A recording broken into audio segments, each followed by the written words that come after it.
High বন্ধুরা, আমি আবারও আরেকটা ভিডিও নিয়ে চলে এলাম তোমাদের সামনে। কেননা আমি তো একদম শর্ট ভিডিও করছি, পুরো কথা বলা যাচ্ছে না, তার জন্য নেক্সট ভিডিও আবার আসলাম। তো সকাল সকাল দেখো আমার অবস্থা পুরো পাগলের মতো, মুখ টুক কিছুই ধোয়া হয়নি।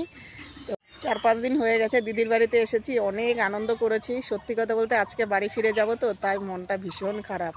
তা তোমাদের একটা জিনিস আমি দেখাচ্ছি, আর একটা জিনিস তোমরা দেখো।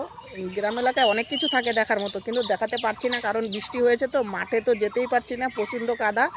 তো অন্য একটা কিছু দেখাচ্ছি, তোমরা দেখো। এই যে এখানে কাঁঠাল গাছটা দেখেছো, পুরো গোড়া থেকে শুরু করে একদম উপর অবধি দেখেছো, প্রচুর পরিমাণে কাঁঠাল এসেছে। দেখো একবার। গ্রামের দিকে জানো তো জমিতে জল দেওয়ার জন্য স্যালো মেশিন থাকে। এই যে এটা হলো স্যালো মেশিন, দেখেছো, এটা স্যালো মেশিন।